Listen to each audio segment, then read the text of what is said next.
ମଣିଷ ଜମା ଉଠିବୁନି। ମୁଁ ଯାଉଛି ସମସ୍ତ କେହି କରିନାହାନ୍ତି। ଦେଖି ଦଉ ନା କଥା ଶୁଣିଲା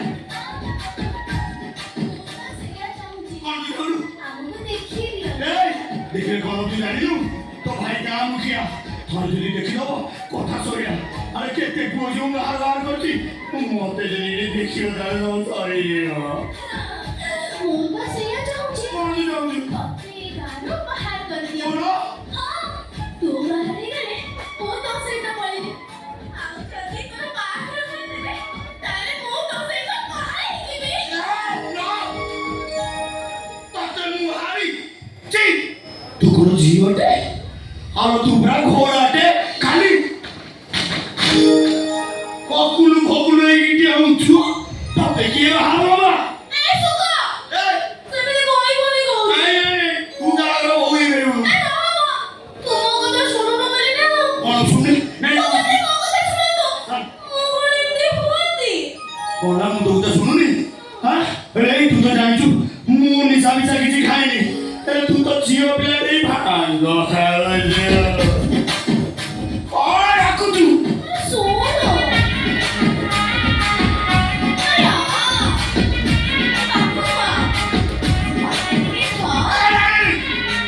ଆଉ ଯୋଉ ଗୋଦରା ବଢିଲା ଯୋଉ ଛୁଇଆ କଥା ନୁହଁ ପାପ ହବ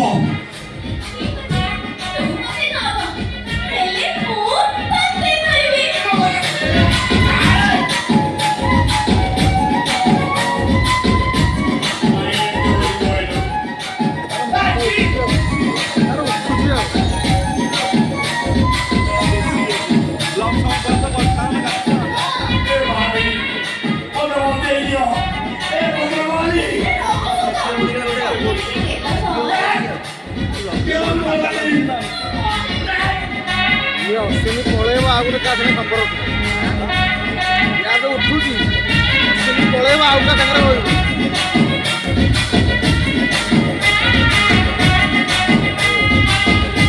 ଏଇଆ ହବ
ମାନେ ଇଏ ମୁଁ କଣ ପଚାରୁଛି ତମେ କିଏ?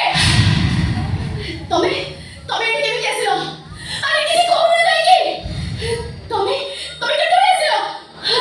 ତମେ ମୁଁ ମାନେ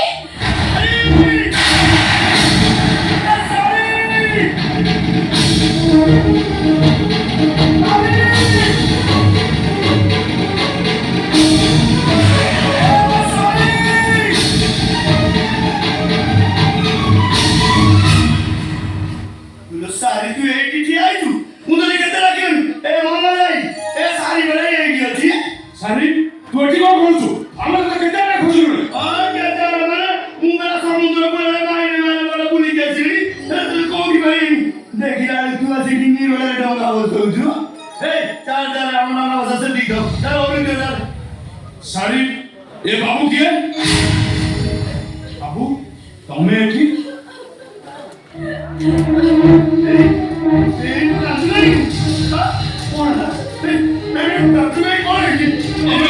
ମୋ ଶରୀର କାନ୍ଦୁଛି କଣ ହେଇଛି ବାବୁ ବାବୁ ମୁଁ କଣ ତମକୁ ପଚାରୁଛି ପରା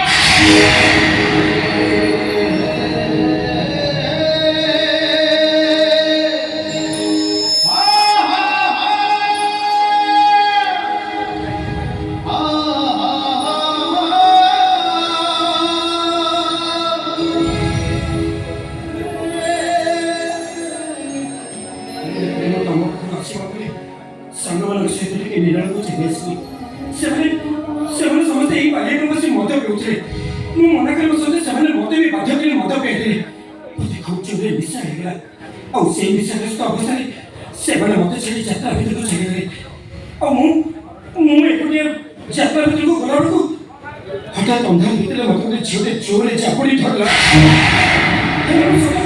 ମୁଁ ଜାଣିଥିଲି ଯେ ଭୁଲ କଲି ଜାଣିଥିଲି ତମ ଭଉଣୀର ଇଚ୍ଛା ତୁ ନେଇନି ସାରି ଏ ବାବୁ ଯାହା କହୁଛନ୍ତି ସେ ସବୁ କଣ ଠିକ ସାରି ଏ ବାବୁ ଯାହା କହୁଛନ୍ତି ସେ ସବୁ କଣ ସତ ସାରି ତତେ କଣ ଶୁଭୁନି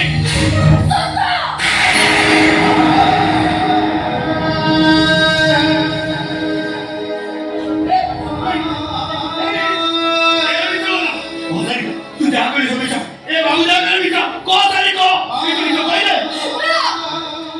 तो सारी उसे सारी नहीं से कौन की नहीं जाइए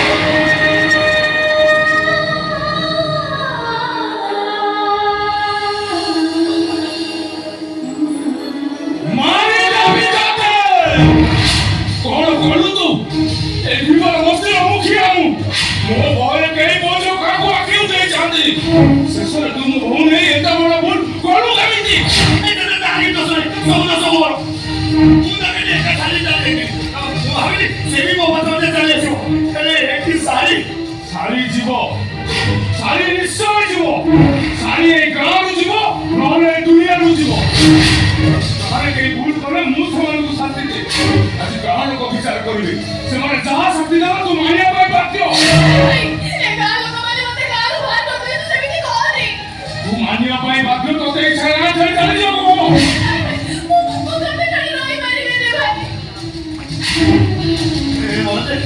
ଶହ ଶହ ଲୋକ ମୋ ଆଦେଶ ମାନନ୍ତି ଆଜି ସେମାନଙ୍କ ନ୍ୟାୟକୁ ମତେ ମାନିବାକୁ ହବ ତତେ ତ କର୍ମର ଫଳ ଭୋଗିବାକୁ ହବ ଗାଁ ମୁଖିଆ ଗାଁ ନିଷ୍ପତ୍ତି ଗାଁ ଲୋକଙ୍କର ନିଷ୍ପତ୍ତି ମୋ ନିଷ୍ପତ୍ତି ଏଇଟା ହଉଛି ଆମ ଗାଁର ପରମ୍ପରା ଜୀବନ ବସ୍ତିର କାନୁନ ସାରି ମୋ ସହିତ ଯିବ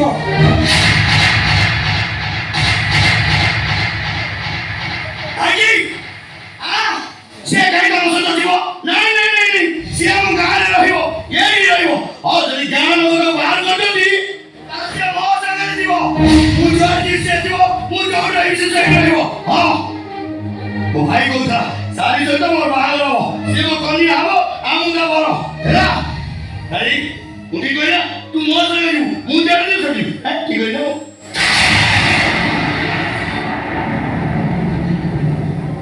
ସାରି ସାରି ତ ଭାଗ୍ୟରେ ନାହିଁ ବୋଲି ନୁହେଁ ସୁଖ ବରଂ ସାରି କପାଳରେ ତୁ ଲେଖା ଆଇଲୁ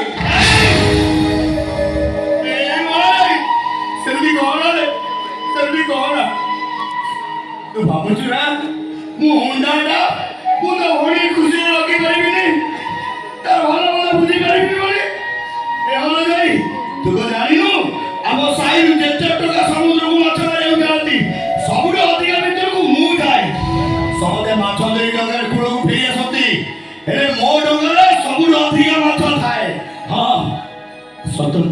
ନଥାଏ ମୁଁ ତ ଭଉଣୀକି ଖୁସିରେ ରଖିବି ଭଲ ରଖିବି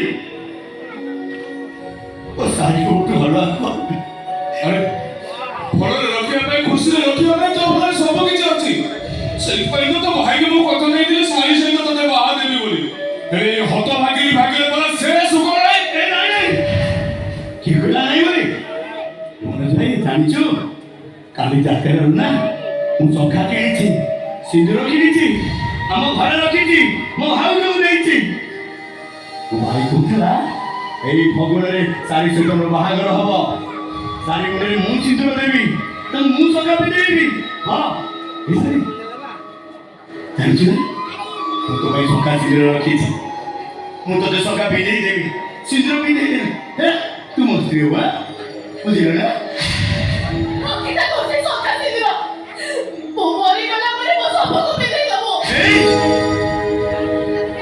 କେମିତି କାଇଁ କହୁଛୁ କୋଉଟା ଭୁଲ କହୁଛି ତୁ ମତେ ଏକା ଛାଡ଼ି ଆସିଲୁ କାହିଁକି ଆରେ ତୁ ଭଣ୍ଡାରୀ ଦାବି କରୁଛୁ କାହିଁକି ସେ ମୋ ମନ କଥା ବୁଝି ପାରିଲୁନି କାହିଁକି ତୁ କେମିତି ଜାଣିବୁ ମୁଁ ତ ଭଲ କଥା ବୁଝିପାରୁନି ବୋଲି ଏବେ କଣ ହବ ଏ ସୁଖ ମରିବୁ କୂଳରେ ପହଁରିଥାନ୍ତୁ ପାଦ ଖସିଥିଲେ ବଞ୍ଚି ଯାଇଥାନ୍ତୁ ସମୁଦ୍ର ପଛକୁ ନିଆଁ ମାରିଛୁ ଅଣନିଶ୍ୱାସୀ ହେଇ ମରିବୁ ତୁ ତମେ ମତେ ଯାହା ଭାବୁଛ ମୁଁ ସେ ନୁହେଁ ସହରେ ହେଇପାରେ ବଡ଼ ଲୋକ ହେଇପାରେ ହେଲେ ତମେ ଜାଣିଛ ମୋ ଭାଇ ଥିଲେ ଏମିତି ଏକ ବସ୍ତିର ମଣିଷ ଥିଲେ ମୋ ଜୀବନରେ ଏମିତି ଏକ ବସ୍ତିରେ କଟିଛି ଯୋଉଥିପାଇଁ ମତେ ଏ ସମୁଦ୍ର ଇଏ ବସ୍ତିର ପରମ୍ପରା ଲକି ଆପଣଙ୍କର ଲାଗେ ସେଥିପାଇଁ ମୁଁ କହୁଛି ଯାହା କିଛି ବି ଭୁଲ ଅଛି ସେଥିରେ ମୋର ଶାଢ଼ୀର ଭୁଲ ନାହିଁ ମୋର ବି ଭୁଲ ଅଛି ତେଣୁ ଯଦି ଶାସ୍ତି ଦେବାର ଅଛି ତାହେଲେ ଶାଢ଼ୀ ସହିତ ମତେ ବି ଶାସ୍ତି ଦିଅନ୍ତୁ ଆପଣ ଯେତେ ଶୀଘ୍ର ପାରୁଛନ୍ତି ସେତେ ଶୀଘ୍ର ଚାଲି ଯାଆନ୍ତୁ ବାବୁ ମୁଁ ତ ମୋ ଭାଇକୁ ଯେତିକି ଜାଣିଛି ସେ କଣ ନାହିଁ କଣ ନିଷ୍ପତ୍ତି ନେବେ ମୋ ଭଉଣୀ ପାଇଁ ତମେ ବିନା କାରଣରେ ଦଣ୍ଡ ପାଇବ ଦଣ୍ଡ ଆଉ ମୋ ଶାଢ଼ୀକୁ ମୁଁ ବିବାହ କରିବାକୁ ରାଜି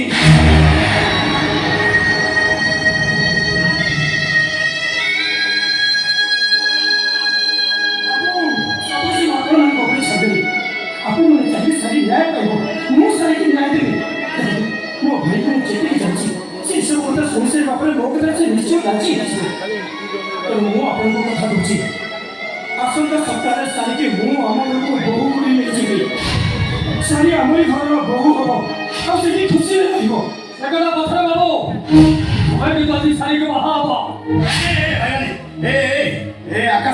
ଆକାଶ ଏଠି ମୋ କଥା ବୁଝୁ ଏ ମୋ କଥାରେ ବୁଝିବାକୁ ଚେଷ୍ଟା କର ବାବୁ ବୁଝିଛୁ ଶାଢ଼ୀ ଏବେ ମୋର ନୁହେଁ ଶାଢ଼ୀ ଏବେ ବାବୁଙ୍କର ଏ ସହଜକୁ ସେମିତି ଛାଡ଼ିଦେଲେ ସେ ଆଉ ଶାଢ଼ୀ ପାଖକୁ ଫେରିବନି ଆମ ଶାଢ଼ୀ ବଦନାମ ହେଇଯିବ ସେ ବର୍ବାଦ ହେଇଯିବ ଭଲ ତମେ ଶାଢ଼ୀକୁ ଘରକୁ ଚଉଦ ରହୁଛ ରେ ବସେ କିନ୍ତୁ ଶାଢ଼ୀ କାଜି ଠାକୁରାଣୀ ମନ୍ଦିରରେ ତମେ ବାହା ହବ ବାହା ହେବେ କି ନାହିଁ କୁହ ବାବୁ କୁହ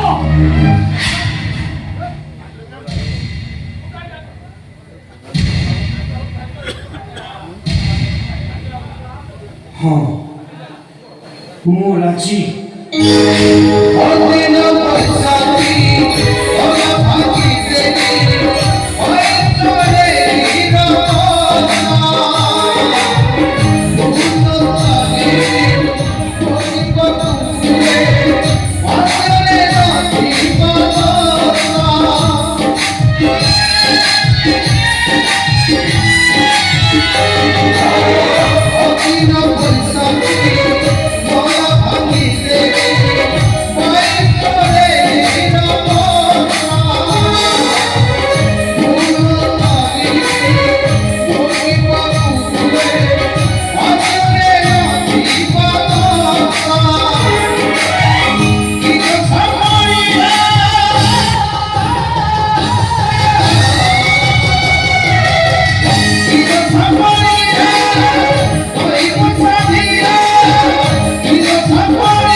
Ah!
ମୋ ଭାଇ ମୁଁ ସେଠି ଚାଲିଛି ସେ ହୁଣ୍ଡା ହେଇପାରେ ହେଲେ ଭିଡୁ କାହା ପୁରୁଷ ନୁହଁ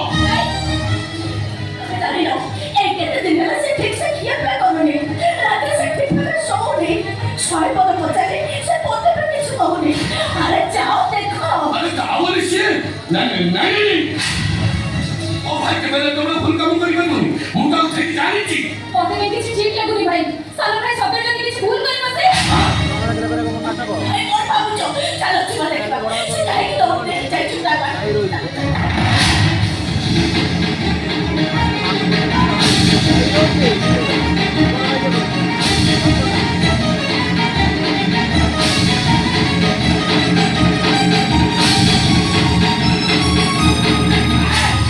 ଆରେ ଚୁପ ଆରେ ତୁ ଏତେ ବଡ଼ ଭିଡୁ କାହା ପୁରୁଷ କଣ ହେଇଯାନ୍ତା ଏଇଟା କଣ କରିବାକୁ ଚାହୁଁଥିଲୁ ସୁଖ କଣ କରିବାକୁ ଚାହୁଁଥିଲା ସେ ଆମ୍ବ ଗଛରେ ଦୌଡ଼ି ଦେବାକୁ ଚାହୁଁଥିଲା ମରିବାକୁ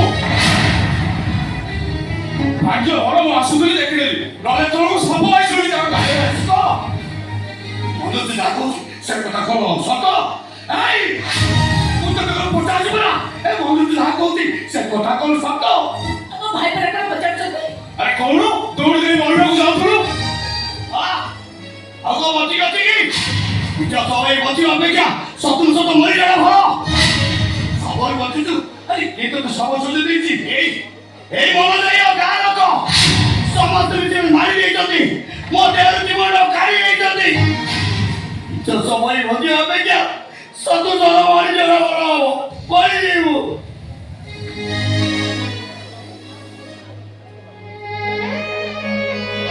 ତୁ କଣ ଶାରୀକୁ ବାହା ହେଇଥାନ୍ତୁ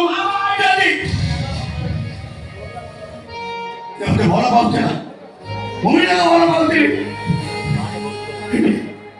ତମେ ଆଉ ଗାଁ ଲୋକ ମିଶି ମୋ ଶାରୀକୁ ମୋଠୁ ଛଡେଇ ନେଇ ସେ ଶରୀର ହାତରେ ଧରାଇ ଦେଇଛ ମତେ ମାରି ଦେଇଛ ସିଏ ଆଉ ମତେ ଦେଖୁନି ମୁଁ ଆଉ ଚାହୁଁନି ଯେତେ ଯାହା ପଚାରିଲେ କିଛି କହୁନି ଏବେ ମୋ ଶାରୀକୁ ଦେଖିବା ପାଇଁ 700 ମାରି ଯାଇଛି ଭାଇ ତତେ ଶାରୀକୁ ଭୁଲି ଯିବାକୁ ହବ ତା ବିନା ତତେ ବଞ୍ଚିବାକୁ ହବ ଏ କେମିତି ବଞ୍ଚିବି ଜୀବ ବିନା ଦେହର ବଞ୍ଚିପାରେ ତୁ କଣ ମତେ କହୁଥିଲୁ ସେ ରାଧା ହେଲେ ମୁଁ କୁଷ୍ଠ ଆମ ଦି ଜଣଙ୍କ ଯୋଡ଼ିଟା ବେଶ ପାରୁଛି ଆଉ ଏବେ କେମିତି କହୁଥିଲେ ଭୁଲିଯିବି ତତେ ଶାରୀ କି ଭୁଲିଯିବାକୁ ହବ ଏକଥା ମୁଁ କହୁଛି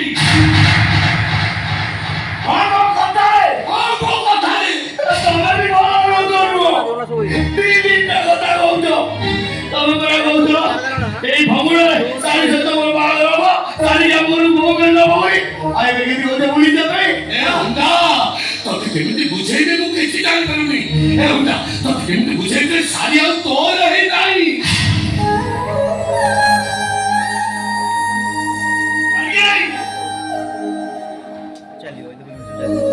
ସମସ୍ତେ ଜାଣ ଆରେ ଯେତେ ଦିନ ମତେ ମୋ ପଛରେ ଗୋଡ଼ଉଥିଲା ତୁ ତା ରାଗୁଥିଲି ତାପରେ ବିରକ୍ତ ହଉଥିଲି ଏବେ ସେ ମତେ ଦେଖିନି ବି ମୋ ଭୁଲି ଚାଲି ଯାଉଛି ମତେ ଚାହୁଁନି ଯେତେ ଯାହା ପଚାରିଲେ ବି କିଛି କହୁନି ଖାଲି କାନ୍ଦୁଛି ମୁଁ ଆଖିରେ ଲୁହ ଦେଖି ସହିପାରୁନି ଭାଇ ओ जाती ना बाकी ଶୁଣ ମୁଁ ତ ଭଉଣୀ ଖୁସିରେ ରଖିବି ଭଲରେ ରଖିବି ଦରକାର ପଡ଼ିଲେ ମୁଁ ସହରକୁ ଯିବି ଦାଦନ ଖଟିବି ଭଲରେ ରଖିବି ହାତ ରଖି ମୋ ଶାଢ଼ୀକି ମୋଠୁ ଛଡ଼େଇକି ନେବେ ମୋ ଶାଢ଼ୀକି ମୋ ଶାଢ଼ୀ ସହିତ ମୋର ବାହାଘର ପରେ ଛଡ଼େଇକି ନେବେ ସେଇଟା ଆଉ କେବେ ବି ତୋର ମାରିବୁନି ତାର ବିନା ଶାଢ଼ୀ ଆଉ ଜଣଙ୍କର ହେଇ ସାରିଛି ସେ ତ ସବଳ ବାବୁଙ୍କର ସେ ମୋର ଥିଲା ଯଦି ପୁଣି ଜଣେ ହେଇଗଲା ସେ ଆଉ ତାର ହେଇଗଲା ଏବେ ପୁଣି ଜଣେ ମୋର ହେଇଗଲେଣି କାହିଁକି ଭାଇ ଗୋଟେ ଝିଅ ଜୀବନରେ ଜଣକୁ ବାହାଇ ପାରେ ବନ୍ଧୁ ବଦଳାଇ ପାରେ ହେଲେ ସ୍ୱାମୀ ନୁହଁ ତାର ସ୍ୱାମୀ ମୁଁ ବି ହେବି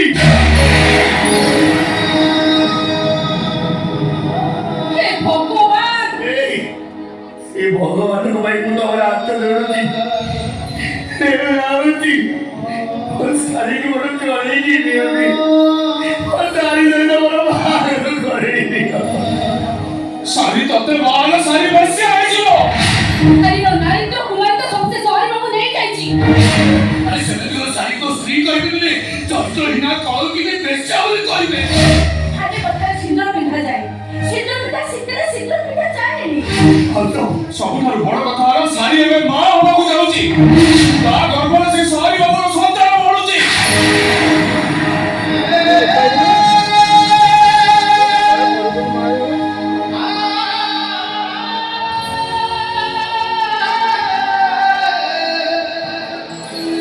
କହ ଭାଇ ତୁ କଣ ସେ ପିଲାର ବାପା ହେଇପାରିବୁ अब चाहे तो हमारी बाबू भाई आएगी ताली नहीं लगू मारी लगी बाबू की बाबू मारी लगी चाहे तो हमारी बाबू मारी लगी तो साली को विधवा करी तू कौन खुशी हो पुसुको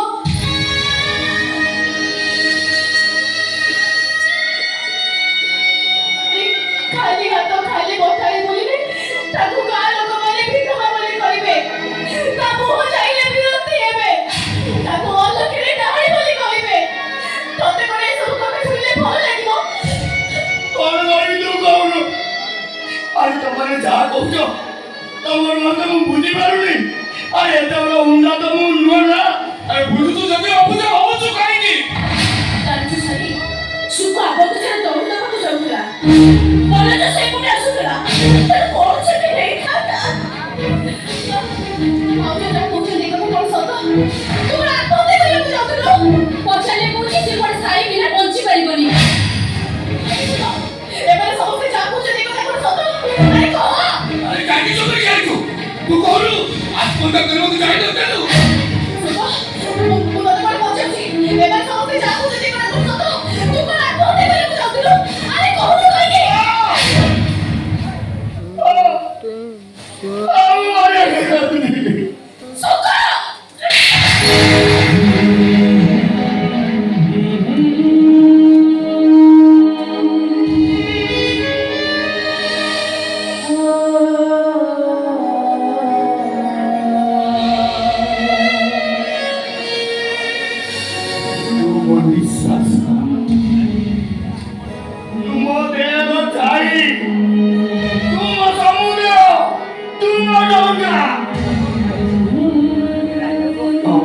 ପାଣିରେ ତୋରିବ ସିଧୁ ଆକାଶ ଉପରେ ତୋରିବ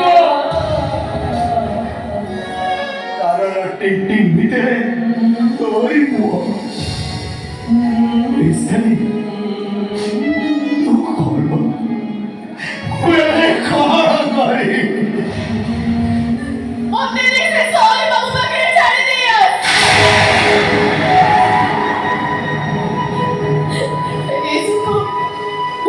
ମୁଁ ଅଫିସ ଦିନେ ଗାଁରେ ରହିପାରିବିନି ଏମିତିରେ ବି ଏ ଗାଁ ଲୋକମାନେ ମୋତେ କେତେ କଣ କହୁଛନ୍ତି ମୋ ଭାଇଟା ରାତିରେ ଶୋଇପାରୁନି କି ଦିନରେ ଖାଇପାରୁନି ଆଉ ମୁଁ ଯୋଉ ପାପ କରିଛି ମୁଁ ଯଦି ଆଉ କିଛି ଦିନ ଗାଁରେ ରୁହେ ତାହେଲେ ସମସ୍ତଙ୍କ ଆଖିରେ ଦେଖାଯିବ ଏ ସୁଖ ସେ ସହରୀ ବାବୁଟା 3 ମାସ ଗଲାଣି ବାହାଘର ପରଠୁ ଯାଇଛି ଫେରିବାର ନା ଧରୁନି ସେ ଯଦି ଆଉ ନ ଫେରେ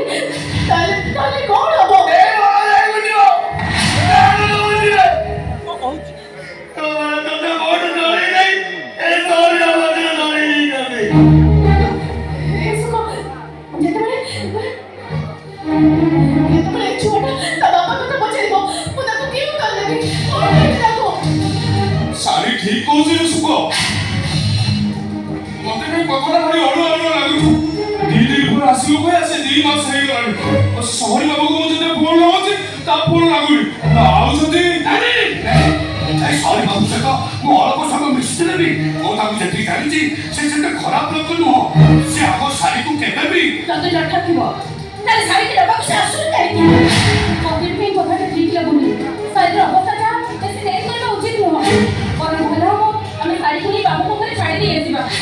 ମନା କରୁନି ସୁଖ ଆରେ ଭାଇ ବୋଲି ଡାକୁଛୁ ପରା ମୋ ପାଇଁ କଣ ଏତେ ବି ଟିକେ କହିପାରିବୁନି ମୋ ଭଉଣୀ କଣ ତା ଶାଶୁ ଘରେ ଛାଡ଼ି ଦେଇ ପାରିବୁନି ତୁ ଜମା ବ୍ୟସ୍ତ ହନା ଆରେ ମୁଁ କହୁଛି ମୋ ସୁଖର ବଡ଼ ଭାଇ କହୁଛି ସୁଖ ଶାଢ଼ୀକୁ ନେଇ ତା ଶାଶୁ ଘରକୁ ଯିବ ଶାଢ଼ୀ ପଠେଇବାର ବ୍ୟବସ୍ଥା କର ଠିକ ଅଛି କାହିଁକି ଗଲେ ଆଉ ଆସିବ ହୁଣ୍ଡା ଆଉ ଯାଇଛୁ କଣ ଶୀଘ୍ର ବାହାରି ପଡ଼ ଚାଲ ଭିତରକୁ ଚାଲ ଭଲ ଲାଗୁଛି ବାହାଘର ଠିକ୍ ହେଇଥିବ ଆଉ ଗୋଟେ ଜାଗାରେ ଆଉ।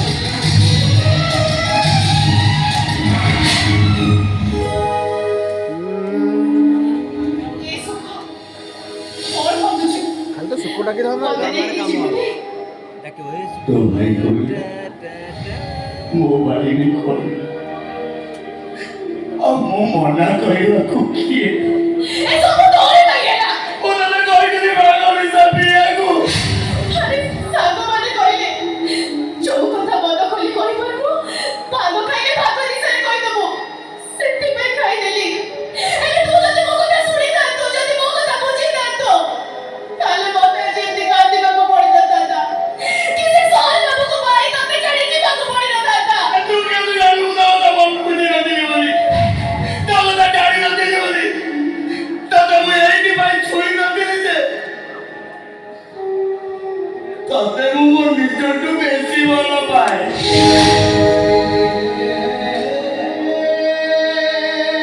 ଯଦି ମତେ ଭଲ ପାଉଥିଲୁ ସବୁ କଥା ବୁଝୁଥିଲୁ ତାହେଲେ ଦୂରେ ଦୂରେ ରହୁଥିଲୁ କାହିଁକି?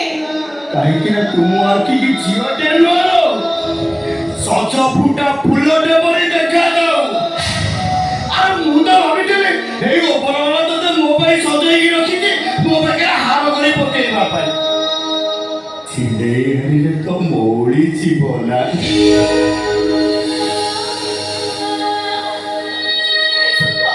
ପିଟପି ପୁରୁଷମାନେ ବିବାହ ଅନେକ ଝିଅମାନଙ୍କୁ ସ୍ତ୍ରୀର ଆଖିରେ ଦେଖନ୍ତି ହେଲେ ଉଟା ସୁଖ ଭାବିଥିଲା ଆଗେ ତତେ ବାହା ହବ ତାପରେ ତତେ ଛୁଇଁବ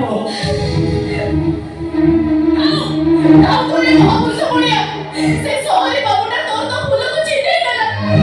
ନାଇଁ ସରି ବାବୁ ମୋ ଫୁଲ ଛିଣ୍ଡାଇନି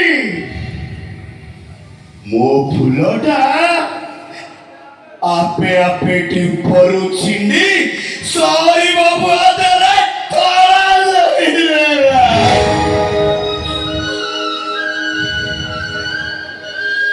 এতে কথা বুঝুଛୁ এতে কথা বুঝুଛୁ তাহলে দৌড়ে দৌড়ুଥିଲୁ କାହିଁକି? তো ভাউজ কহে পাগর করে উপর তিଆରି ହୁଏ যে দাঁড়িয়ে চাউଳ পকাইଥାଏ ସେ ତା ହାଣ୍ଡି ଚାଉଳକୁ ନକିନି ହେଇଯାଏ ତୁ ବୋଧେ ମୋ ହାଣ୍ଡିରେ ଚାଉଳ ପକେଇଲୁ ଏବେ କଣ ହବ ରେ ସୁଖ? ଏଇ ବୁଝଉଛି ବହୁତ ଥର ମନେକୁ ବୁଝଉଛି ଯେତେ ବୁଝେଇଲେ ବି ଏ ମନଟା ଜମା ବୁଝୁନି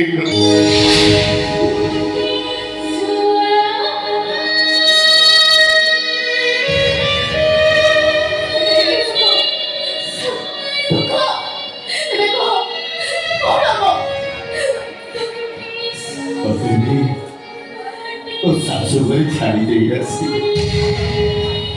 ସହର ଶାଶୁଘର ସରି ସ୍ୱାମୀ ନେଇ ତୁ ଖୁସିରେ ରହିବୁ ଭଲରେ ରହିବୁ ଜାଣିଛୁ ଏ ଛାତି ଭିତର ଦୁଃଖ ଦୁଃଖଟା କଣ କହୁଛି ଶୁଣୁ ଛାତି ଭିତର ଦୁଃଖଟା କଣ କହୁଛି ଭିତର ଦୁଃଖଟା କହୁଛି ଏ ଜାଣି ମତେ ଛାଡ଼ିକି ଯା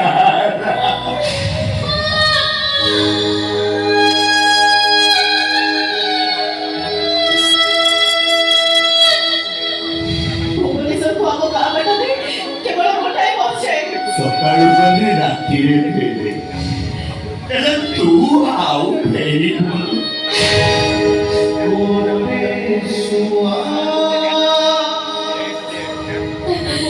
ସେ ବସ୍ରେ ଡବାରେ ଆଜି ଆଉ ଯାଇ ହବନି।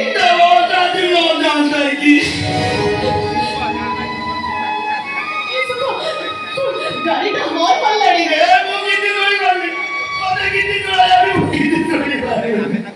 ଚାଲ ତୋ ବସ୍ରେ ଛାଡ଼ି ଦିଏ। ଚାଲ बेईमान तू आता बरं तू जा तू चाले जा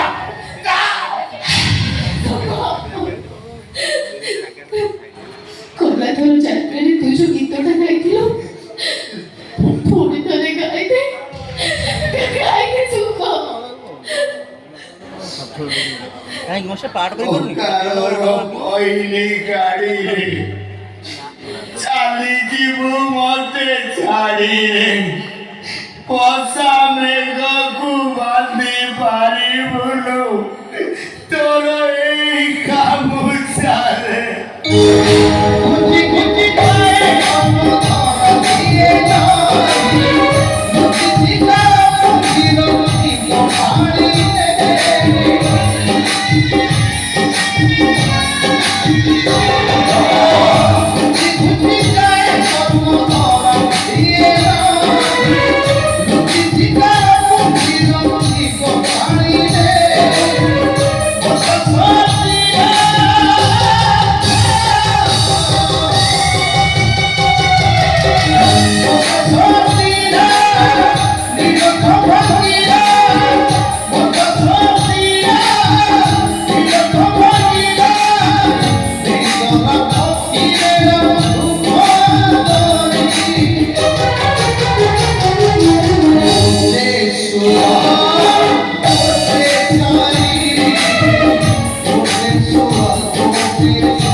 Idiot!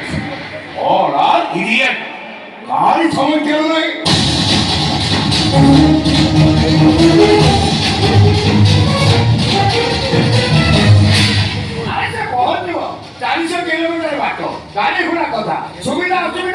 सुविधा असुविधा तापर समय एपट सेपट हेबो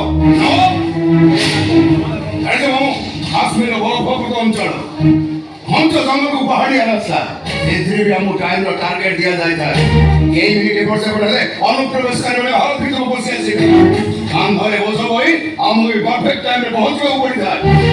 ଆରେ ତୁ ସେତେବେଳେ ଫୌଜରେ ଥିଲୁ, ଟ୍ରେନିଂ ନେଉଥିଲୁ। ସମସ୍ତଙ୍କ ସମୟ ଜ୍ଞାନ ରହିବା ଦରକାର, ସମସ୍ତେ ସିନସିୟର ରହିବା ଦରକାର। ଜାଣିଛୁ ମାମୁ, ମୁଁ ସେମାନଙ୍କୁ ଖବର ଦେଇଛି ସେ ଝିଅର ମାମୁଙ୍କ ଭାଇ ଏବେ ଆସି ଏଠି ପହଞ୍ଚିବ। ସେ ଯଦି ଘରେ ପ୍ରୟାସ କରନ୍ତି କଣ ଭାବିବ ସମସ୍ତେ?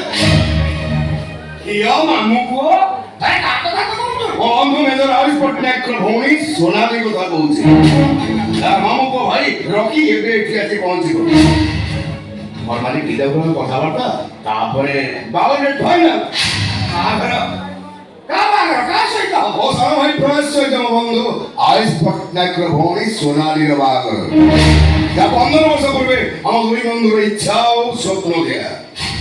ନମସ୍କାର ସାର୍। ଇଡିଏଟ୍ ନମସ୍କାର କଣ ସାର୍ କଣ? 77 ବର୍ଷ ହେଲା ଭାରତ ଛାଡ଼ି ଇଂରେଜ ମାନେ ଚାଲିଗଲେଣି। ସେ ସାର୍ ଶବ୍ଦଟା ଏପର୍ଯ୍ୟନ୍ତ ଗଲାନି। ମୁଁ ମେଜର ମୁକେଶ ପଟ୍ଟନାୟକ। ନମସ୍କାର sir, hi hello good morning good night କୁ ମୋ ହାତ ମୁଁ ପସନ୍ଦ କରେନି। ଜୟ ହିନ୍ଦ ପୁଅ, ଜୟ ହିନ୍ଦ।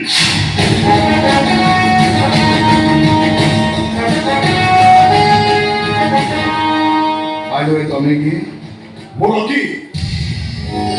ରକି ରାଠୋଡ, ସୋନାଲିର ମାମୁଙ୍କ ଭାଇ। ଆପଣ ମତେ ଏଠିକି ଆସିବା ପାଇଁ କହିଥିଲେ। ଆଚ୍ଛା ଆଚ୍ଛା, ଓକେ ଓକେ। ଆମ ଦେଖୁଛ ଏ ଭଦ୍ର ବ୍ୟକ୍ତିଙ୍କର ସମୟ ଜ୍ଞାନ ଦେଖୁଛ? ମୋ ଭାଇ ଇଡିଏଟ୍। ସରି ଭାଇ, ଅଧଘଣ୍ଟେ ଲେଟ୍ ହେଇଗଲା। କଥା କ'ଣ କି ଟ୍ରାଫିକ୍ ଜାମ୍ ଥିଲା ତ ସେଥିପାଇଁ ମୁଁ ଓକେ ଓକେ। ଏ ରକି ରାଠୋଡ, ସୋନାଲିର ମାମୁ ପୁଅ ଭାଇ।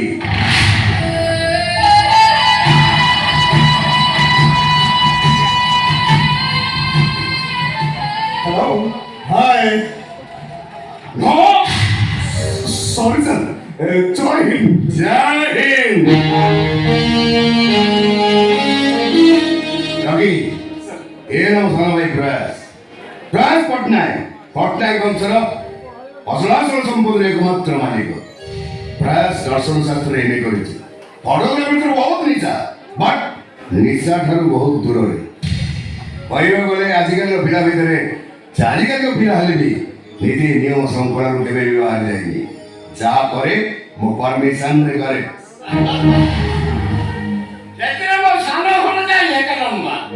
ଏବେ ବି ମାର୍କେଟକୁ ଗଲେ ଗାଡ଼ିରେ କେତେ ତେଲ ପଡ଼ିବ, କୋଉ ଟାଙ୍କିରେ ପଡ଼ିବ, ସେ କଥା ମୋ ବଡ଼ ଭଣଜାକୁ ପଚାରିକି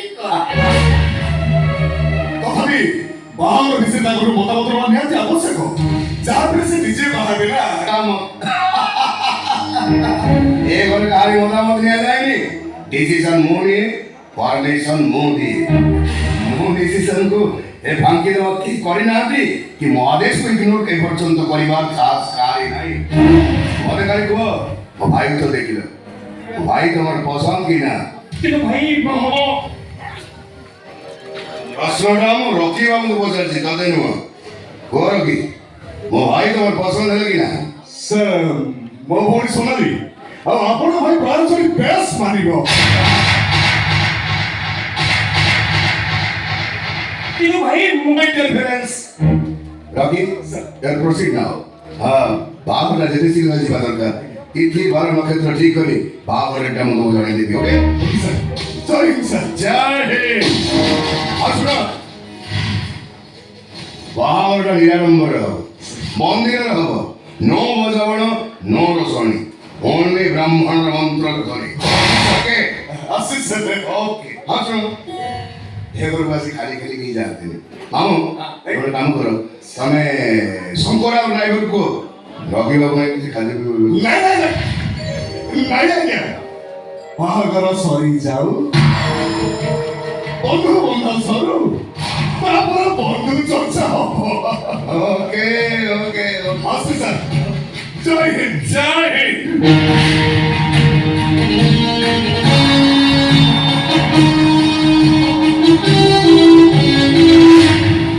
ମାମୁଁ ମୋର କିଛି କହିବାର ଅଛି। ଏ ବଡ଼ ବଡ଼ଟା ସାନ ବଡ଼ଟା କ'ଣ କହିବାକୁ ଚାହୁଁଛି ତା କଥା ଆଗେ ତମେ ମୋ କଥା ଶୁଣ ମାମୁଁ। କାଶ୍ମୀରର ବାଘାବରରେ ଥିଲାବେଳେ ମୋର ଗୋଟେ ଓଡ଼ିଆ ମେଜର ସହିତ ସାକ୍ଷାତ ଥିଲା, ଯାହାଙ୍କ ନାଁ ମେଜର ଆୟୁଷ ପଟ୍ଟନାୟକ। କଥାବାର୍ତ୍ତାର ଆନ୍ତରିକତାର ବନ୍ଧୁତା ତାଙ୍କ କଥାବାର୍ତ୍ତା ତ ଜଣା ପଡ଼ିଲା ସେ ବିବାହିତ ତାଙ୍କର ଗୋଟେ 8 ବର୍ଷର ଭଉଣୀ ଅଛି ସେତେବେଳେ ଆମ ବୟସ୍କ ହେଇଥାଏ 10 ବର୍ଷ ଆଚ୍ଛା ଆଚ୍ଛା ବୁଝିଲି ସୋନାଲି ତାହେଲେ ତାଙ୍କର ଭଉଣୀ ମାମୁଁ ତମେ କ'ଣ ବନ୍ଧୁକୁ ଚିହ୍ନିଛ କି ଆଶ୍ଚର୍ଯ୍ୟ କଥା କହୁଛୁ ତାଙ୍କୁ କ'ଣ କେବେ ଭୁଲି ହବ ଆରେ ତାଙ୍କରି ପାଇଁ ପରା ତୁ ଜୀବନ ପାଇଛୁ ତା ହେଇନଥିଲେ ଏତେବେଳକୁ ତ ସମାଧିରେ ଶିଉଳି ଲାଗି ଚାଲନ୍ତା ରାଇଟ୍ ମାମୁଁ ୟୁ ଆର୍ ଆବସଲ୍ୟୁଟଲି ରାଇଟ୍ ମାମୁଁ ସେଦିନ ଆମେ ସାରା ରାତି ଡ୍ୟୁଟି କରି କରି ଅନିଦ୍ରା ହେଇଥାଉ ଗୋଟେ ତମୁ ତଳେ ବସିଥାଉ ହଠାତ୍ ପାକିସ୍ତାନୀ ଆନ୍ତର୍ବାଦୀମାନେ ଆମ ଉପରେ ଆକ୍ରମଣ କରିଦେଲେ ସମସ୍ତ ସୈନିକ ଆମ ତଳେ ଚଳି ପଡ଼ିଲେ ବନ୍ଧୁଟା ଉଠେଇବା ପାଇଁ ଯାଇଲେ ଦେଖ ମୋ ହାତରେ ସନ୍ତ୍ରାସବାଦୀ ଦିଆ ହେଇଛି ମୁଁ କିଛି ଭାବେ ପୂର୍ବରୁ ସେ ସୈତାନର ବନ୍ଧୁକଟା ଗତି ଉଠିଲା ମୁଁ ଆଖି ଉଠିଦେଲି ସୈତାନର ବନ୍ଧୁକଟା ବଞ୍ଚିବା ବନ୍ଦ ପରେ ମାଫି କରି ଦେଖେ ତ ମୋ ସାମ୍ନାରେ ଢଳି ପଡ଼ିଛି ମୋ ବନ୍ଧୁ ମେଜର ଆୟୁଷ ପଟ୍ଟନାୟକ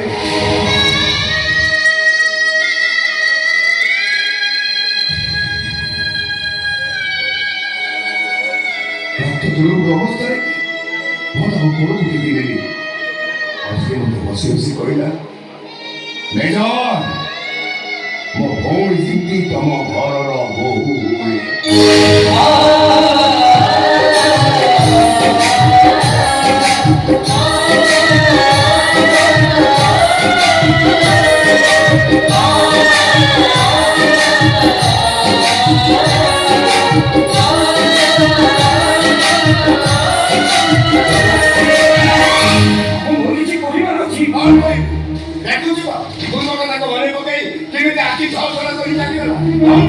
ମୁଁ ଭାଇଙ୍କ ପ୍ରସ୍ତାବରେ ରାଜି ନୁହଁ ଭାଇଙ୍କ ବନ୍ଧୁଙ୍କ ଭଉଣୀ ସୋନାଲିକୁ ମୁଁ ବିବାହ କରିପାରିବିନି ଯାହା କହୁଛୁ ଚିନ୍ତା କରିକି କହୁଛୁ ତ ଆରେ ନୁହଁ 100% ଚିନ୍ତା କରି କହୁଛି ତମେ ଭାଇକି କହିଦେବ ମୁଁ ତାଙ୍କ ପ୍ରସ୍ତାବରେ ରାଜି ନୁହଁ ତାଙ୍କ ବନ୍ଧୁଙ୍କ ଭଉଣୀ ସୋନାଲିକୁ ମୁଁ କେବେ ବି ବିବାହ କରିପାରିବିନି କାହିଁକି ଏତେ ତାର ଅସୁବିଧା କୋଉଠି ମୁଁ କଣ ତୁ ମୁଁ ବିବାହ କରିସାରିଛି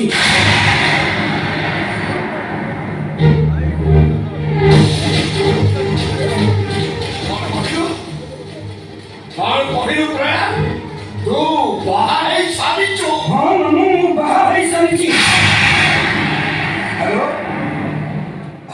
କ'ଣ କହିଲା ବୋଲାରେ ଆସନ୍ତା ମାସ 7 ତାରିଖ କ'ଣ ଲଗ୍ନ କରୁଛି ଓକେ ଆସନ୍ତା ମାସ 7 ତାରିଖରେ ମୋ ଭାଇ ପ୍ରୟାସ ସହିତ ମୋ ବନ୍ଧୁ ମେଜର ଆୟୁଷ ପଟ୍ଟନାୟକର ଭଉଣୀ ସୋନାଲିର ବାହାଘର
କିଛି ଠିକ ହଉନି।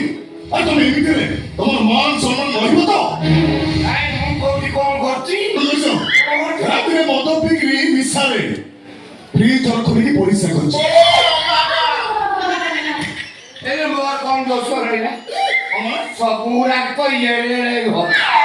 ଥଣ୍ଡା ପବନ ଖାଲି ପେଲି ହେଇଯାଉଛି, ଲାଇଟ ଜଳୁଛି ଫ୍ରିଜ।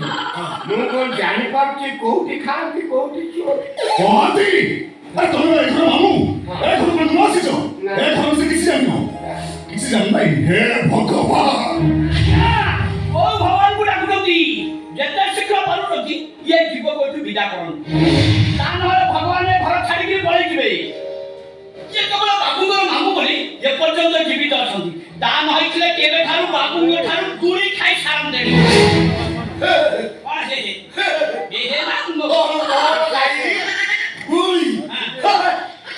ମତେ ଗୁଳି ଦେଖଉଛୁ ବେ, ଏମିତି କେତେ ଗୁଳି ପାନରେ ଗୁଆ ଭଳି ଚୋବେଇକି ଫିକି ଦେଇଛି। ତୁ କିଏ ବେ? କଣ ମୋହନ ଚିହ୍ନିବାକୁ? କେହି ଡିଷ୍ଟର୍ବ କର। କଣ ନୂଆ ଦେଖୁଛ? ଇଏ ଭାଇ ଘର ଡ୍ରାଇଭର ଶଙ୍କରା।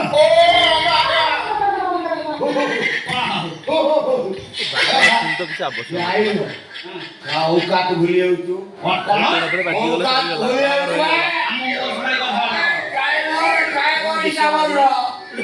ডাক্তার বলে কথাবার্তা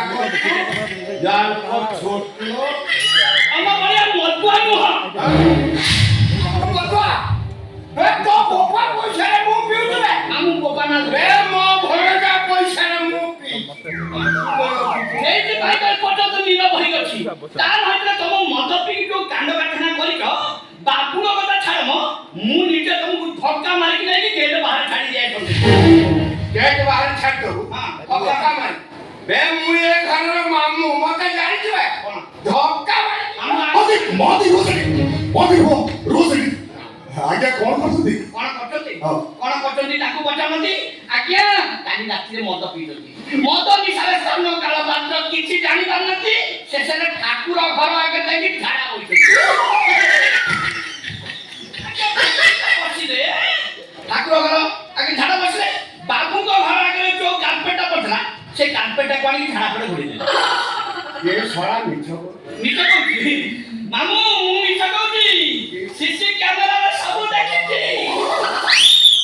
କ୍ୟାମେରାରେ ଖାଲି ଧାରା ବସିବାଟା ଦେଖିଲି, ଅନ୍ୟାନ୍ୟ କିଛି ଦେଖିଲି। ଦେଖିଛି କ୍ୟାମେରା ଆଡକୁ ଅନେଇକି ଯେତେବେଳେ ଝାଡ଼ା ବସିଥିଲ, ଚିନ୍ତା କର ତମର କଣ କଣ ସବୁ ଦେଖାଯାଉଥିବ। ମୁହଁ ଲୁଚେଇଲ କାହିଁକି? ଚାଲ ଶୀଘ୍ର ଚାଲ, ସେ ସବୁ ସଫା କରିବ। ଖାଲି ସେ କର ତ ନୁହଁ, ସବୁ ଘରକୁ ସଫା କରିକି ଫିନାଇଲ ପକେଇ ଧୋଇବ। ଆସ ମୁଁ ଘର ଧୋଇ ଫିନାଇଲ ପକେଇ ମକରା ଘର ଧୋଇବ ନା, ମକରା ଘର ଧୋଇବନି, ମକରା ଖାଲି ମଦ ପିକି ଠାକୁର ବାଲାଙ୍କର ହଗିବ। ଶୀଘ୍ର ଆସ, ଏଇଟା ହଉଛି ବଡ ବାବୁଙ୍କ ଆଦେଶ। ଆଉ ତା ନହେଲେ ତାହେଲେ କଣ କରୁ? କିଛି ନାହିଁ ବେଡ଼ିକି ବାନ୍ଧିବ ଯୋଉ ବାଟେ ବାଟେ ଆସିଛ ସେଇ ବାଟେ ବାଟେ ଯିବ ବୁଝିଲ ନା ଇଏ ଯେତେବେଳେ ମଦ ପିଲା ଇଏ ଚାମଚା କଲା ଏଇଟା ତ ମଦୁଆ ନୁହଁ ଏଇଟା ହଉଛି ଗୋଟେ ଘୋଡ଼ା ମଦୁଆ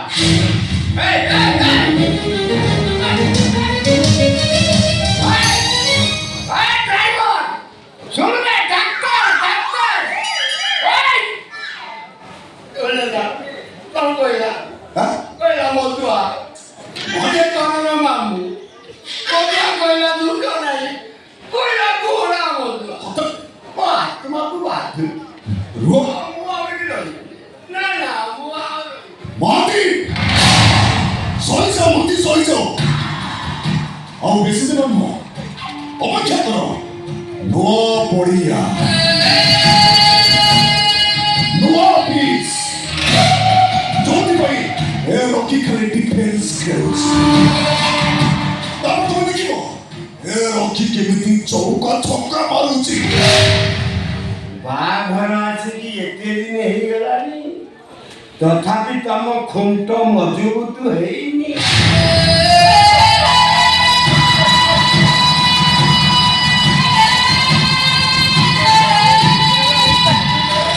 ପୂର୍ବପୁରୁଷ କହିଛନ୍ତି ଗରମ କ୍ଷୀରି ପାଖରୁ ପାଖରୁ ଖିଆଯାଏ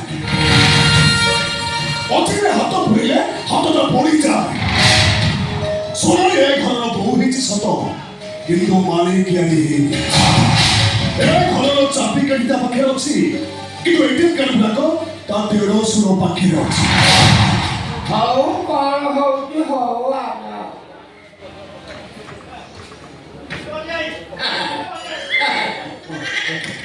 ନାଇଁ ହଁ ସରାନ୍ତୁ ମହାନ୍ତି ଆରେ ବା କାଲି ସମ୍ପୂର୍ଣ୍ଣ ସୋଟା ଦେଇଥିଲି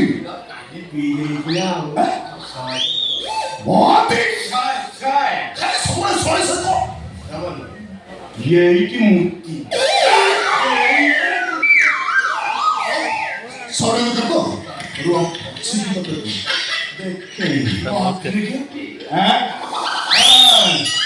ଦୁଇଶହ ଥର ଆଉ ସନ୍ଧ୍ୟାବେଳକୁ ବାକିବନି ବାକିବନି ବାପ ଗୋଟେ କଥା ଗୋଟେ ଟଙ୍କା 200 ପଇଲେ ଇମାନଦାର ତା ନହେଲେ ଆମଠୁ ବେଇମାନ ଏ ଦୁନିଆରେ କେହି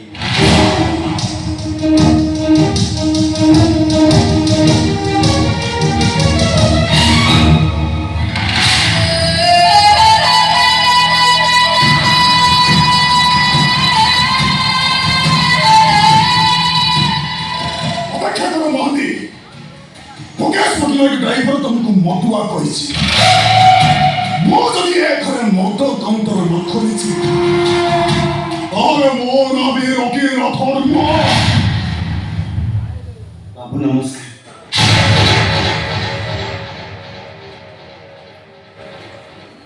କିଏ ତମେ ପଚାର କିଏ ତମେ ବିନା ପରିସ୍ଥିତି ଘରକୁ ବସିছিল ଆଜ୍ଞା ଏଇଟା ପ୍ରୟାସ ବାବୁଙ୍କ ଘର ହଁ ପ୍ରୟାସ କର ହେଲେ ତମେ ମାନେ କିଏ ପ୍ରୟାସ ପାଇଁ ତମେ କାମ କର ଆଜ୍ଞା ଆମେ ଗାଁରୁ ଆଇଛୁ ମୁଁ ସୁକ ବାହାଘର ସରିକି ଏତେ ଦିନ ପରେ ଭୁବନେଶ୍ୱର ଆସିକି ପହଞ୍ଚିଲା ପ୍ରୟାସ ବାବୁ ଡାକି ଦିଅନ୍ତୁ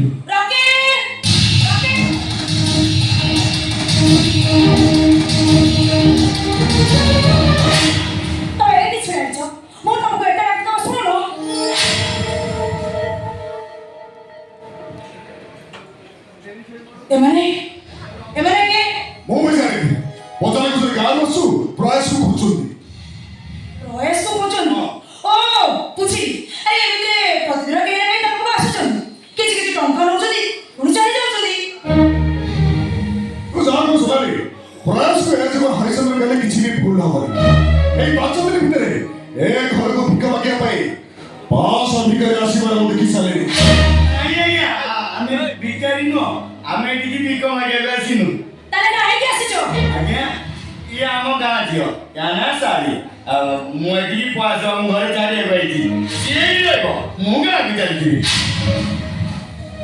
ଏ ଝିଅ ଝିଅ ହେଲା କେମିତି କଥାରେ ସିନ୍ଦୁର ପିନ୍ଧିଛି ହାତରେ ଶଙ୍ଖା ପିନ୍ଧିଛି ସୀମା ବାହା ହେଇଛି ଭାଇ ଯଦି ଏଠି କାହିଁକି ଆସି ତା ଶାଶୁ ଘରେ ତା ସ୍ୱାମୀ ପାଖରେ ରହିବା କଥା ମୁଁ ତ ସେଇଥିପାଇଁ ଏଇଠିକି ଆଣି ଛାଡ଼ିବା ପାଇଁ ଏଇଟା ପାଗଳ ନା କଣ ଆମେ ତ ସେଇ କଥା ପଚାରୁଛୁ ସିଏ କି ରହିବ କାହିଁକି ଆଜ୍ଞା ସିଏ ଏଇଠି କଣ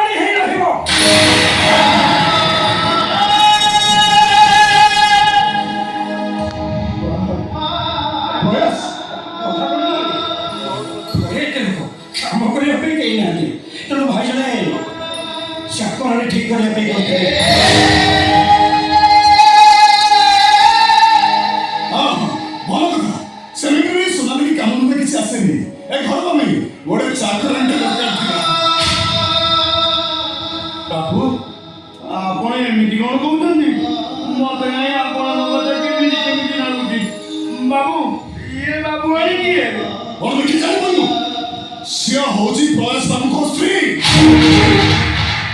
ଏଇ ବାହାଘର ହେଇଛି। ଆପଣ ମିଛ କହୁଛନ୍ତି। ବାବୁ ଏମିତି କାମ କେବେ ବି କରିବେନି। ବାବୁ ଆଉ କାହାକୁ ଆଇପାରିବେନି।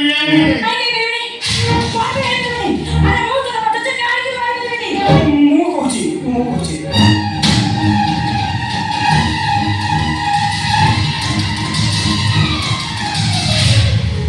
ଏଇ କଥା ତ ଆଚ୍ଛା ଠିକ ଅଛି। ହଁ ଶୁଣ, ତମ ଶାରୀର କିଛି ବି ଅସୁବିଧା ହବନି। ଆଜିକାଲି ସବୁ ଦାୟିତ୍ୱ ଆମର। ଏ ଥାଉ ଥାଉ ଆଉ ଲାଇଟ୍ ନେବା ଦରକାର ନାହିଁ। ବହୁତ ଲାଇଟ୍ ନେଲ କିଛି ଦରକାର ନାହିଁ। ସିଏ ରହିବନି। ମୁଁ ତ ଗାଁକୁ ନେଇ ପଳେଇବି। ଗାଁ ବାଲା ତାକୁ ଯଦି ରଖିବ ଭଲ କଥା। ଆଉ ଯଦି ଗାଁ ବାଲା ରଖିବାକୁ ନ ଦେବେ ତାର ତଣ୍ଟି ଯିବି ସମୁଦ୍ର ପାଣିକି ପିଇ ଦେବି। ନହେଲେ ନଈ ବାଲିରେ ପୋତି ଦେବି। ଯୋଉ ନଈ ବାଲିରେ ଏଇ ବାବୁ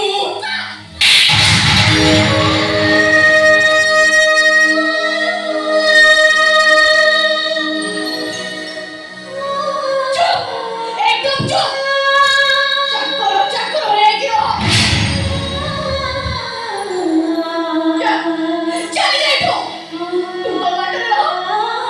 मत बाटर रहो कुते। बाबड़ी एटा पागलटा। आरे केतरे कोन करता किछु ठीक ठीक होले। सेतमे ताको गालो माने कहते। सुनको पागल।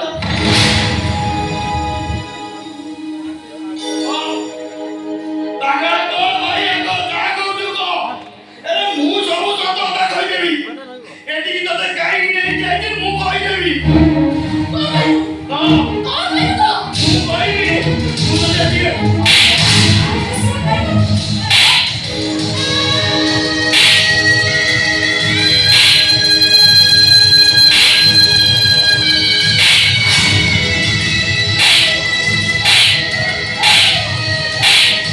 अरे कौन कहू तो ए कहू ना जे बापड़ी मते घर बाहर कर देबे मते हयरान करे मते खाइबा को देबे नहीं आता। ତୁ ଯାହା କହୁଛୁ ମୁଁ ସେଇଆ କରିବାକୁ ଚାହୁଁଛି। अरे तू जा कहू से କଥା ମୁଁ ବୁଝୁଛି।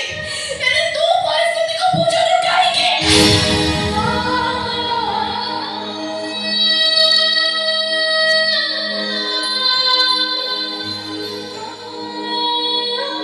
बाबड़ी चलो तू मते घर बसे घरटा देखिए दियो तू। सेई जगहटा देखिए दियो तू। चौकी घर रो एटा बसद मजा हुए।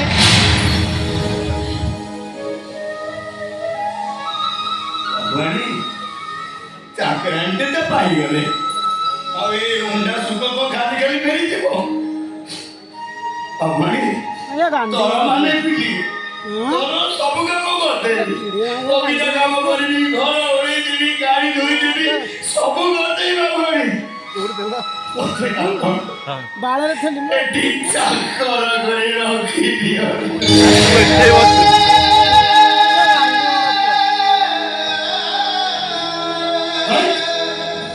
ଘର କାମ ଚାକରାଣୀ ହେଇଗଲା। ଏବେ ବାହାଘର କିଛି ଦରକାର ନା। ନା କଣ କହୁଛୁ ସୁନାଦେବୀ? ଭଗବାନୀ ଆପଣ ତ କେତେ ବଡ଼ ଘର ଲୋକ। ଆପଣ ତ କେତେ କଣ ରନ୍ଧା ହଉଥିବ। ବଳକା ଖାଇବା ବି ଗାଈକୁ ଖାଉଥିଲେ, କୁକୁର ଖାଉଥିଲେ। ସେଇ ବଳକା ଖାଇବା କିଛି ଦେଇଦେଲେ ମୁଁ ଖାଇକି ବଞ୍ଚିଯିବି। ଆଉ କିଛି ମାଗିବିନି। ମନା କରନି ଭଗବାନ, ମନା କରନି। ଠିକ ଅଛି। ମୁଁ କହୁଛି ତୁ ଏ ଘରେ ଚାକିରି କରିବୁ। କିନ୍ତୁ ଶୁଣ, ତୋର ପାଗଳାମି ଯେମିତି ନ ବାହାରେ। କାମ କରିବୁ, ଖାଇବୁ। ରାଜି? ହାୟ ଆଜ୍ଞା ମୁଁ ରାଜି ବାବୁ। ରାଜି ତ? ସୁନାଲି, ଗୋଟେ ବାହାରେ କାମ ଅଛି। ମୁଁ ଆସୁଛି ହେଲା। ଆଚ୍ଛା, ତୋ ନାଁ କଣ? ସୁକ ଗାଁରେ ମତେ ସୁକ ପାଗଳା ବୋଲି ଡାକନ୍ତି।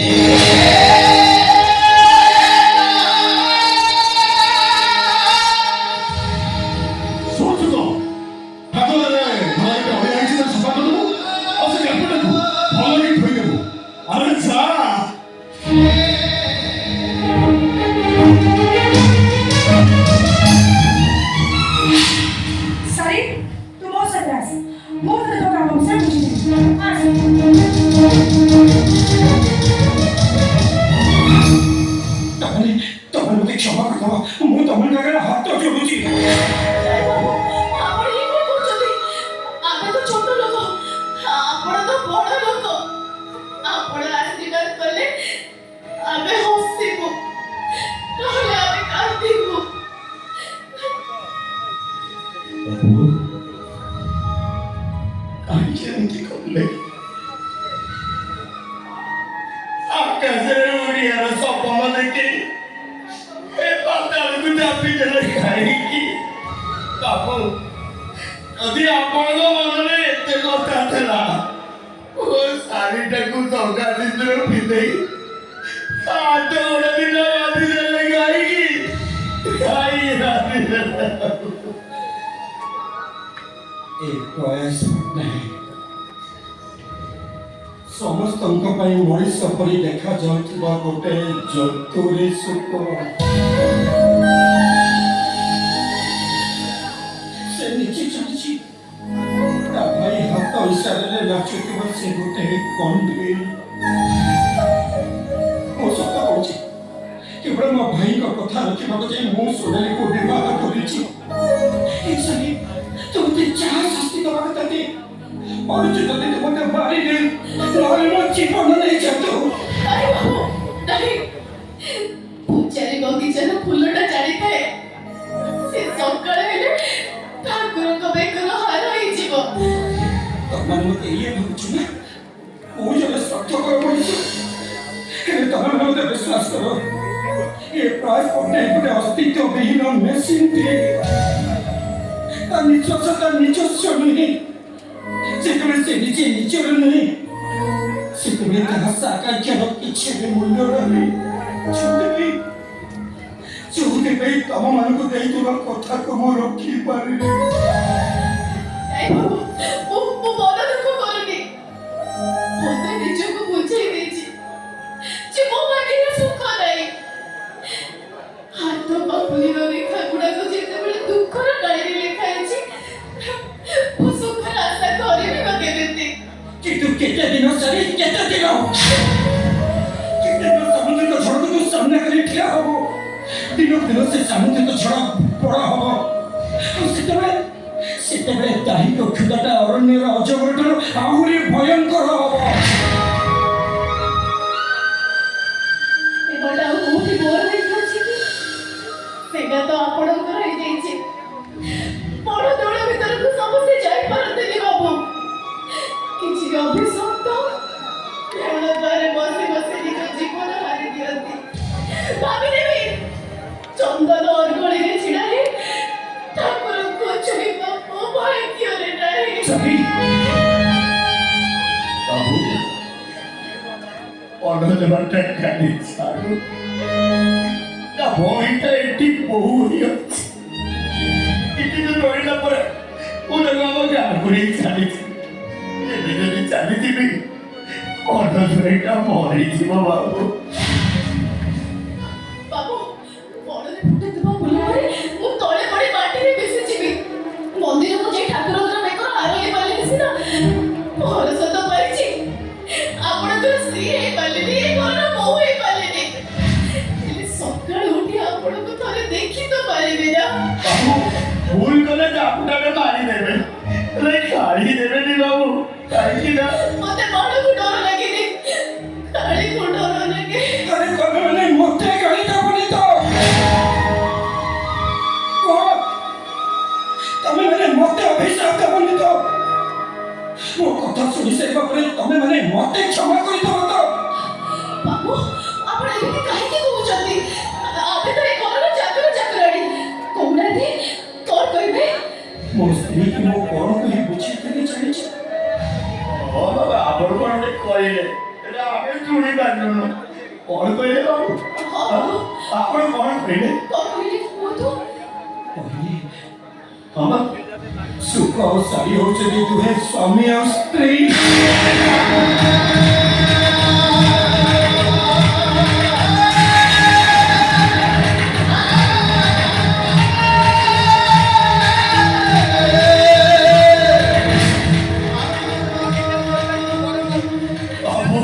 ତମେ ଗୋଟେ କଥା ଏ ଶାଢ଼ୀ ତୁମ ମନ ଛୁଇଁ କହ, ତୁମ କହିବ ମୁଁ ଯାହା କହୁଛି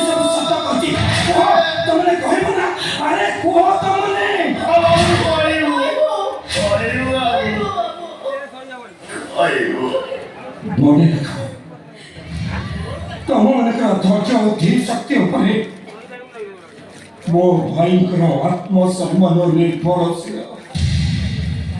ତମମାନଙ୍କର ସହନଶୀଳତା ମୋ ସ୍ତ୍ରୀର ସ୍ୱପ୍ନିଳ ଦୁନିଆକୁ ସୌନ୍ଦର୍ଯ୍ୟମୟ କରିବ। ତମମାନଙ୍କର ବାଧ୍ୟବାଧକତାର ହସ ମୋ ଖୁସି। ଭଲ ଯାଇକି ବାହାର ରହିବେ। ତମମାନଙ୍କ ଲୁହର ବର୍ଷା ମୋ ସଂସାରର ସବୁ ଯିବା। ତମେ ମାନେ ଚାହିଁଲେ ମୁଁ ଏମିତି ଥିବି, ଆଉ ନ ଚାହିଁଲେ ମୁଁ ମୋସଡ଼ିକି ଯିବି।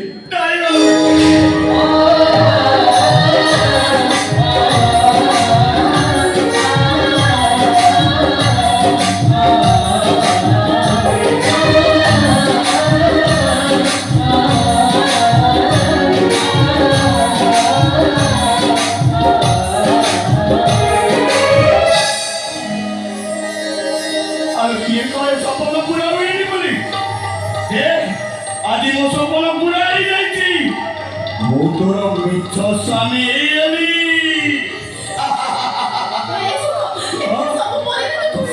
ଆମେ କେମିତି ଖୁସି ହେବିନି?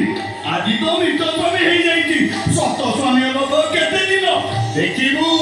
ଆର ଜନ୍ମକୁ ମୁଁ ତ ସତ ସତିକା ସ୍ୱାମୀ ହେଇଯିବି। ଆରେ ସେଇ କଥାରେ ମୁଁ କେମିତି ହସୁଛି ଦେଖୁନୁ।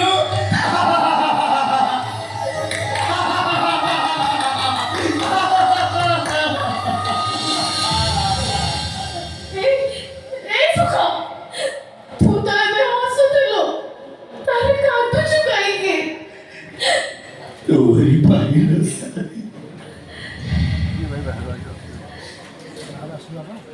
ମୁଁ ସିନା ତ ମିଛ ସ୍ୱାମୀ ହେଇଗଲି, ହେଲେ ତ ଛୁଆର ବାପା କିଏ ହବ? କାଲି ଯେତେବେଳେ ସେ ଜନ୍ମ ହେଇକି ତା ବାପାର ପରିଚୟ ପଚାରିବ, କଣ କହିବୁ? କଣ କହିବୁ ତାକୁ? ଆଉ ଗୋଟେ ମିଛ କହିଦେବି ତୋ ବାପା ହଉଛି ଏ ଶୋକ ପାଗଳ।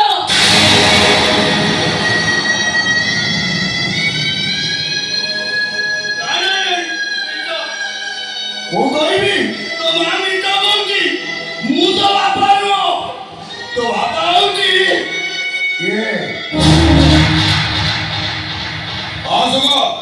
ତୁ ଯଦି ସାରି ପିଲାର ବାପା ନୁହଁ, ତାହେଲେ ସାରି ପିଲାର ବାପା କିଏ?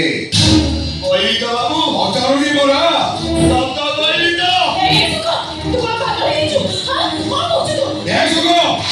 ମୁଁ ଯାହା ପଚାରୁଛି ମୋ ପ୍ରଶ୍ନର ଉତ୍ତର ଦେ। ଯାହା କହିବୁ ସତ କହିବୁ, କାରଣ ମୁଁ ମିଛକୁ ଘୃଣା କରେ। ମଣିଷ ନର୍କକୁ ଯେତିକି ଘୃଣା କରେ, ମୁଁ ମିଥ୍ୟାବାଦୀ ଆଉ ମିଛକୁ ସେତିକି ଘୃଣା କରେ। ବାବୁ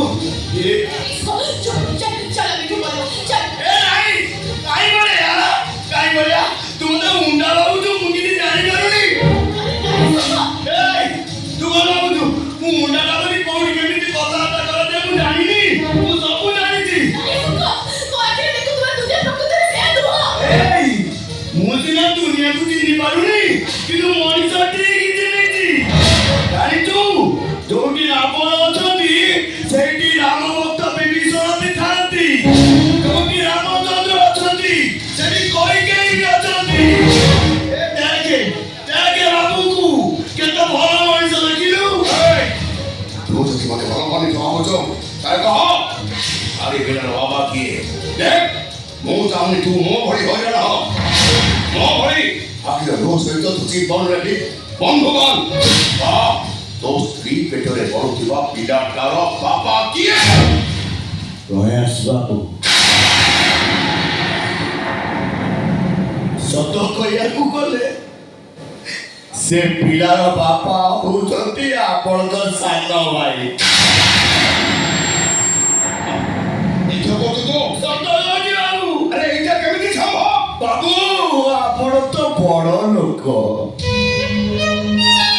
କେତେ ଜ୍ଞାନୀ ଲୋକ, ଗୁଣୀ ଲୋକ, ଏତେ ପାଠ ପଢିଥିବେ। ମୁଁ ଗୋଟେ କଥା ପଚାରିବି କହିବେ? बाबू जदि कहीं आपण को पचारे आपण को बगीचारे फुटुथिबा फूलटा काहार आपण कौन कहिबे कहीं जदि आपण को पचारे से फूलर मालिक किए आपण काना कहिबे ମୁଁ ମୋର କହିବି। बाबू भल भाव भाभी चिंती उत्तर दिंतु ଆରେ ଭାବିବି କ'ଣ ବଗିଚା ମୋର ଗଛ ମୁଁ ଲଗେଇଛି ସାର ପାଣି ମୁଁ ଦେଇଛି ତେଣୁ ଫୁଲଟା ମୋର। से फूलटा फूल गछ फुटेइछि ना आपण ଫୁଲ ଗଛ ଫୁଟେଇଛି ठीक जेमिति से फूलटा मारीर सेमिति मो स्त्री पेटेरे बढुथुवा छुआटा आपणक सान भाईर बाबू आमे तो गरीब लोक से खाइବାକୁ बाबू चिंता कले बाबू प्रयास बाबू जदि आमको दया न करिथा आम के जरे चाकरी दे नथान्ते हमें किछ न कोन पापा बाबर सफल देखि पारि थांतु देख सुख ଗୋଟେ କଥା କହିବି ମନେ ରଖିବ ନାରୀ ହଉଛି ଶୁଖିଲା ପତର ଯେତେବେଳେ ଯୋଉ ଦିଗରୁ ପବନ ଦିଏ ସେଇ ଦିଗକୁ ପବନର ହାତ ଧରି ଚାଲିଯାଏ ଏଇ କଥାଟା ଭଲ ଭାବରେ ମୋର ମନେ ରଖିବ। ବାବୁ ଆପଣ ଏମିତି କାହିଁକି କହିଲେ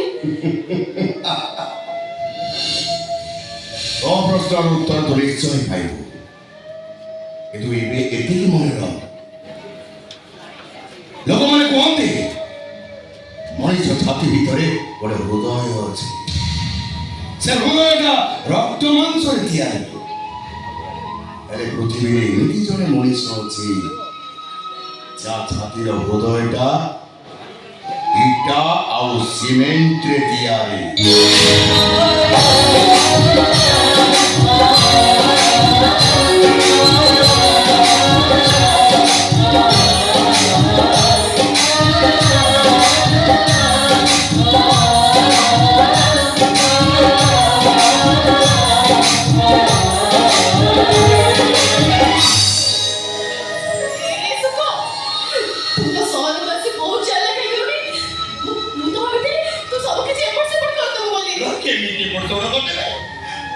तो भाई की कथा दे आसी तोते भलरे भलरे तो सासु घरे छाड़ी के आसीबी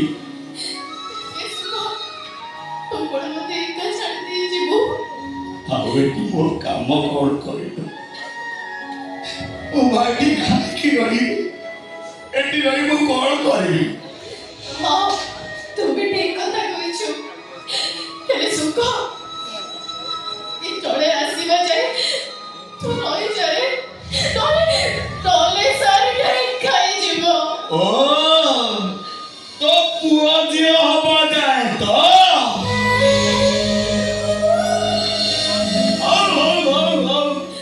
तोरा पुआ की दियो मुए दी तोरी पाखे रहिबो तो संगे हसीबी तो संगे कांदीबी तोरी संगे सब सुख दुख बांटीबी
Oh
ସାରା ଲୋକ କେମିତି ଜଳ ଜଳୁକି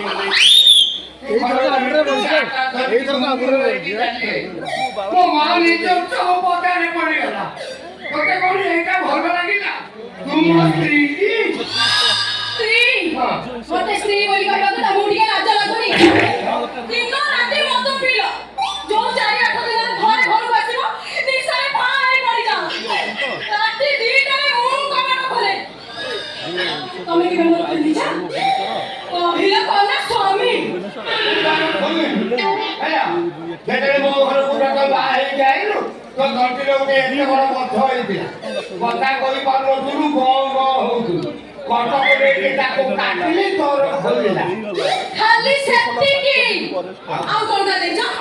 କହିଲି ଘରେ ଫ୍ୟାନ୍ କାମ କରୁନି, ଏସି ଆଣି ଲଗାଅ। ଲଗେଇଲ? ଲଗେଇଥିଲା ଏସି କିଏ ଲଗେଇଛି? ଯୋଉ ଭୁସୁ ଭୁସୁ ଜିନିଷ ଡାକ ବଡ ଏସି କିଏ ଲଗେଇছিল? ତମେ ଲଗେଇଛ? ନାଇଁ ତମେ ଲଗେଇଛ।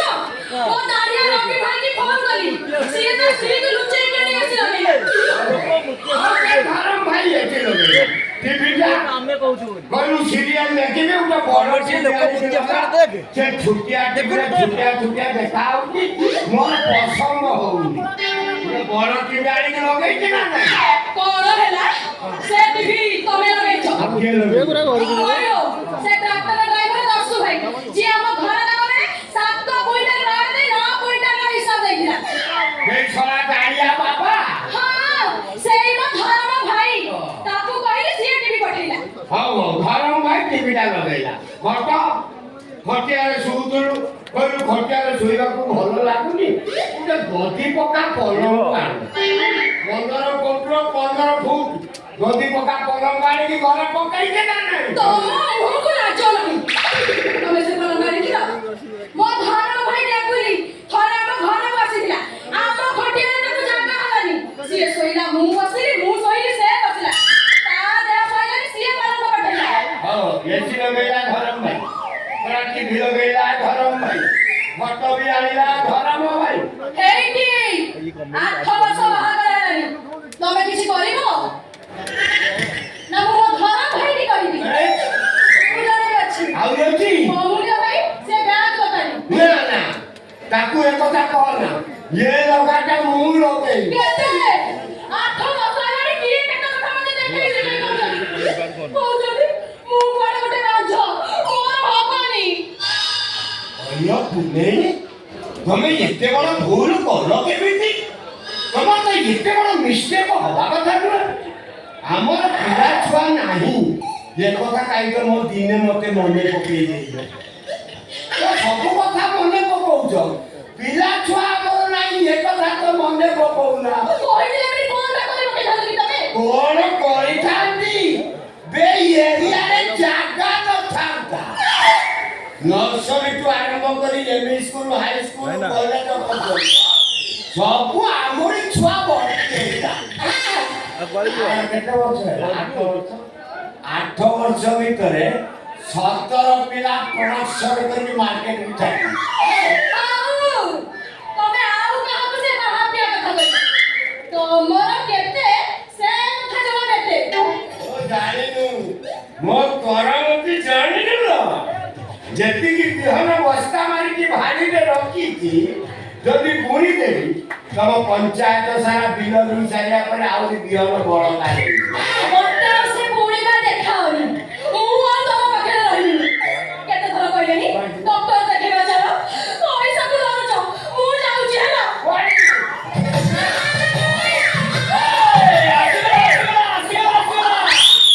সারথি তেলকু সারথি মোদক টাইওয়ান জাপান গোটা পকেটে গোটা ফ্রি কম্বো অফার এঙ্গু ব্যবহার করন্তু আম পিলাদিগর পুଅ ବେଶ ପାଇଁ ବିବାହ ପରେ ଅନୁତାପ କରୁଛନ୍ତି ସ୍ତ୍ରୀ ସବୁବେଳେ ଚିଡ଼ିଚିଡ଼ି ହଉଛି ବିନା କାରଣରେ ହାଣ୍ଡିରେ କିଛି ପଚାରୁଛି 8 ଦିନରେ ଥରେ ଅଟୋ କରିକି ବୋପା ଘରକୁ ଦୌଡୁଛି ଆଉ ବୋପା ଘରୁ ଫେରିଲା ବେଳକୁ ଚିକଣ ଦେଖାଯାଉଛି 8 ଦିନ ପରେ ଯୋଉ କଥାକୁ ସେଇ କଥା ଏକା ଏକା ଗପୁଛି ମନେ ମନେ ହସୁଛି ଏମିତି ସ୍ତ୍ରୀ ମାନଙ୍କୁ ଶାନ୍ତି କରିବା ପାଇଁ ଆସିଗଲା ସାରଥି ତେଲକୁ ସାରଥି ମୋଦକ ନିଅନ୍ତୁ ବ୍ୟବହାର କରନ୍ତୁ ନିଜେ ରାତି ସାରା ମଜା ନିଅନ୍ତୁ ସ୍ତ୍ରୀ କି ବାହା ହେବାର ସୌଭାଗ୍ୟ ଦିଅନ୍ତୁ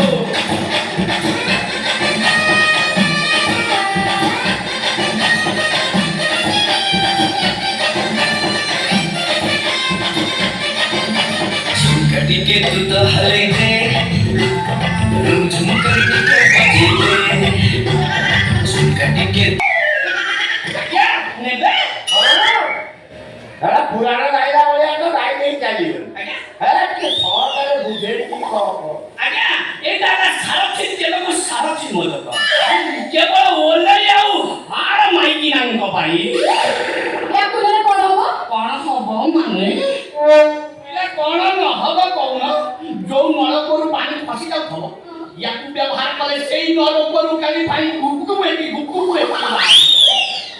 ଯିଏ ଧାନ ଗଛ ଭଳିଆ ଶୋଇ ପଡୁଥିବ ୟାକୁ ବ୍ୟବହାର କଲେ ତାଳ ଗଛ ଭଳିଆ ଠିଆ ହବ ଆଉ ଯୋଉ ଜମିରେ ଦୁବ ପଡୁନଥିବ ସେଠି ସୁନାର ଫସଲ ଫଳିବ ମାନେ ମାନେ ଯୋଉ ସ୍ୱାମୀ ସ୍ତ୍ରୀଙ୍କର ପିଲା ଛୁଆ ହଉନଥିବ ୟାକୁ ବ୍ୟବହାର କଲା ପରେ ସେମାନଙ୍କର ପିଲା ଛୁଆ ମାନେ 5 ମାସରେ ଗୋଟାଏ ଛେକ ସତରେ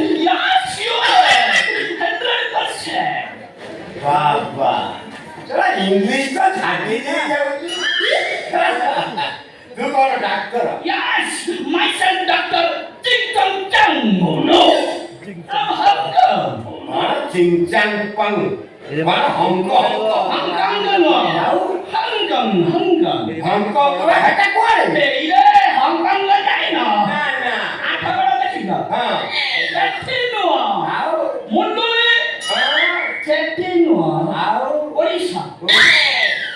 India India. China. Oh, China.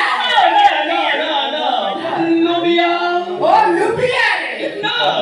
ଗାଁରୁ ଧରିକି ଆସିଲା ବସ ବାନ୍ଦ୍ରା ପରେ ଗୋଟେ ନଈ ଅଛି, ନଈ ପରେ ଗୋଟେ country ଅଛି, ସେଇଟା ହଉଛି ବସ ସେଇଠି ତାମାନେ ସନ୍ଧ୍ୟା ଭିତରେ ପହଞ୍ଚିବ କଣ ଓଡ଼ିଶାରେ ତମେ ଯୋଉ ଜାଗାରେ ରହିଲେ ବି ଭୁବନେଶ୍ୱର ତମେ ଗୋଟେ ଦିନ ପହଞ୍ଚିବ ନା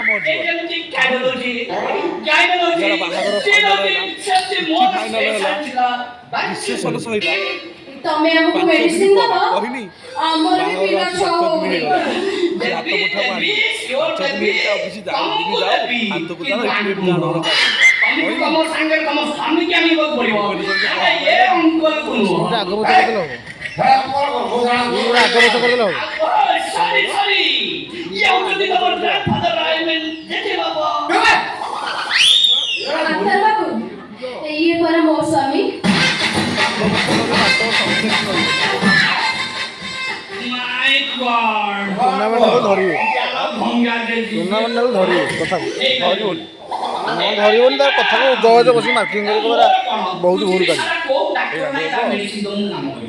କାହିଁକି କାମ କରିବନି ତମେ ପରା ଏବେ କହୁଥିଲ ଯାର ପିଲା ଛୁଆ ନାହିଁ କାମ ହବ ତମର ହବନି ଇଏ ଗରମ ପାଣିରେ ଚାଉଳ ପକେଇଲେ ସିନା ଭାତ ହବ ନିରଖା ଅଗାଡ଼ି ପକେଇଲେ କଣ ହବ ଗୋଟାର ପୋଡ଼ା ଆମକୁ ନାଟକ ଏତିକି ରସ ନାହିଁ ଜାଣି ଜାଣି ଭାଇରାଲ କରିବେ ରସ ନାହିଁ ବୁଝିଲ ମଉସା ତମ ଭଳିଆ ଡ୍ରାଇଭର ଖାଲି ହର୍ନ ଚିପି ପାରିବେ ଗାଡ଼ି ଚଲେଇ ପାରିବେନି ମ୍ୟାଡ଼ାମ ମୁଁ ଯା ଦେଖୁଛି ଜମି ବହୁତ ଉପରେ ଅଛି ଖାଲି ଗୋଟେ ତାର ଛଅଟା ଡାମୁରି ଦରକାର ଭଡ଼ା ଭଡ଼ା ଜମି ବଜାଅ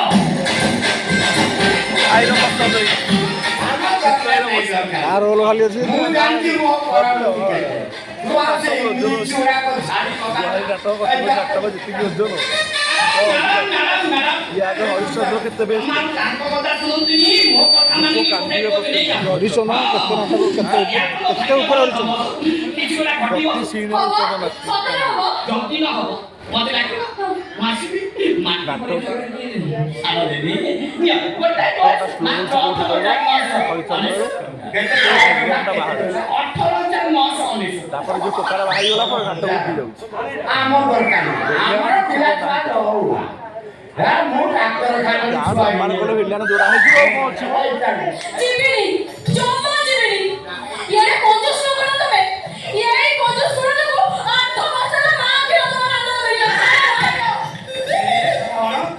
କଣ ହେଲା ମ୍ୟାଡ଼ାମ ସେ ଆନନ୍ଦ ଆପଣ ପାଇନାହାନ୍ତି କୁହନ୍ତୁନି ଆଜ୍ଞା ମୋରି ସାମ୍ନାରେ ଆମ ସାମ୍ନା ଘର ଦିନ ଯେତେବେଳେ ତା ନାତିକୁ କ୍ଷୀର ଦିଏ ମୋ ଦେହ ଖାଲି କଣ ହେଇଯାଏ କାହାକୁ କ୍ଷୀର ଦିଏ ନାତିକି ନାତିକି କ୍ଷୀର ଦଉଛି ଏବେ କୁହନି ସେ ବୁଢ଼ୀ କଥା କୁହନି ହଁ ସେ ବୁଢ଼ୀର ଏବେ ବି ବୋଇତରଣୀ ବିଶ୍ୱାସ କରନ୍ତୁ ମ୍ୟାଡ଼ାମ ଇଏ ଡୋଜ ଗୋଟାଏ ଖାଇସାରିଲା ପରେ ଆପଣଙ୍କର ବି ବଙ୍ଗୋପସାଗର ଭଳିଆ ରହିବ ଇଏ ଗାଁ ଛୁଆ ଖାଇବେ ପଞ୍ଚାୟତ ଛୁଆ ଖାଇବେ ତଥାପି ସରିବନି ଓପେ କାଟେ ପାସ୍ ହବ ଏଇ ଠିଆ ହେଇଛ କଣ ନା ଟଙ୍କା ଦଉନ ତା ନହେଲେ ମୋ ବାପ ଘରକୁ ଯାଉଛି ରେ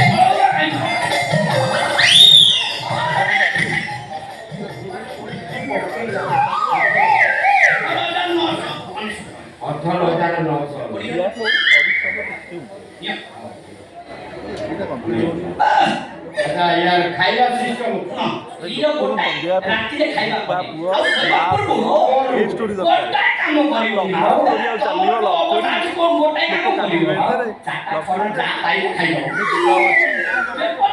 ଶିରଶିର ନହେଇକି ଦେହ ଖାଇ ଚାଲିବ ଏରା ଯଦି କାମ ନ କଲା ଏଇ ଟେବୁଲ ଉପରେ ନମ୍ବର ଅଛି କଲ୍ କରିବ ସାଙ୍ଗେ ସାଙ୍ଗେ ଯନ୍ତ୍ରପାତି ନେଇ ଆସିବି ମାଟି ଦାଣ୍ଡିକିରେ ପଡ଼ିବ ଆସୁଛି ଆସୁଛି झुमका टिके तू तो हले दे झुमका टिके बजे दे